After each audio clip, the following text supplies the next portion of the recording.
Hi friends, welcome back to another video. So in this video, I'll be showing you how to add three-dimensional fringe to your cards in different shapes. This is just one method I use and it's really easy, but it does take some time, right?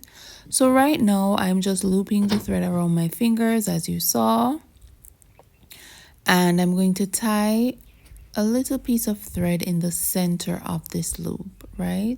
And this is going to create some sort of bow. I knot it multiple times in the center to make sure it's secure. And to the right there, you see the many bows I made in different colors, right? So I have my circle card front and card base. And what I'm going to be doing is I'm going to use the card base and the card front and just put little marks to mark where the circle is going to be.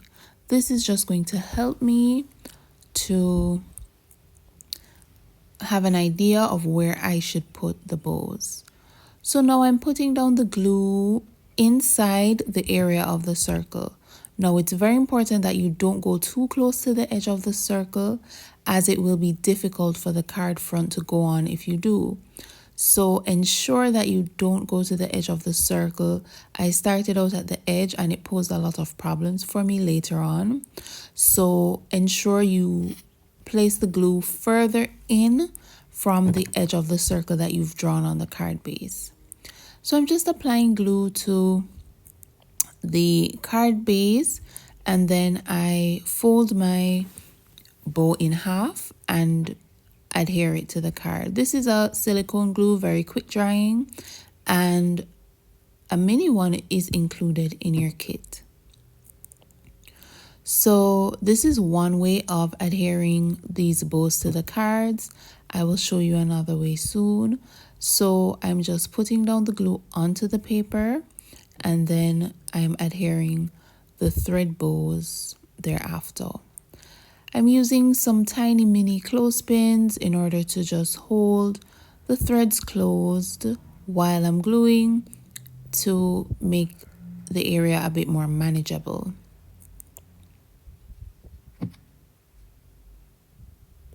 And the clothespins are very, very helpful, right? So I'm just continuing to glue down the bows.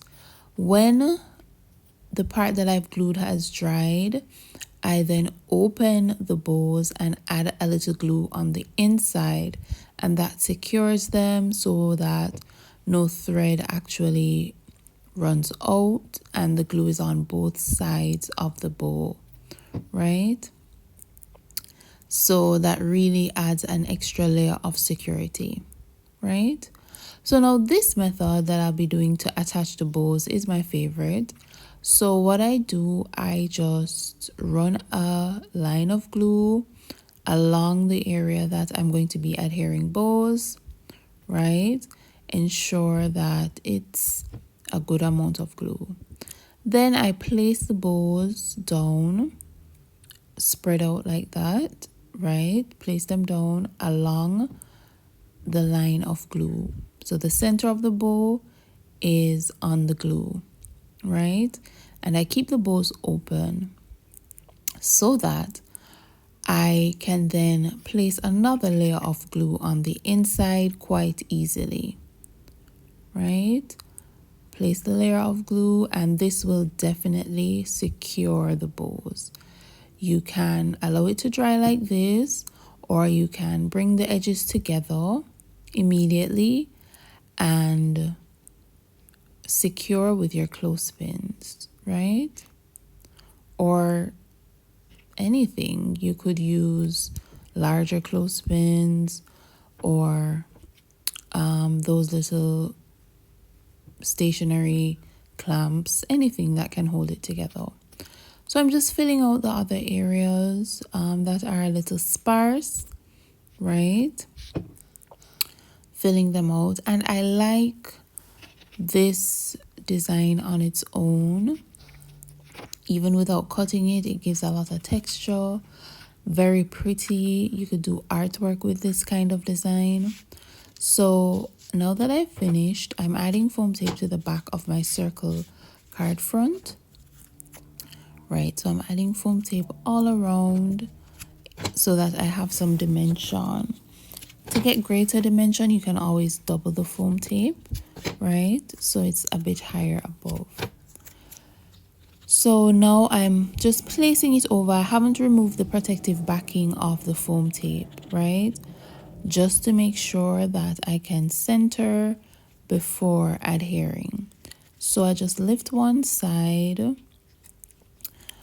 and remove the backing, then I press down, right? So I'm gonna do a side at a time.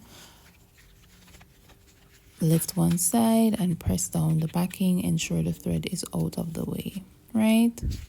So that is how I adhere the card front on top.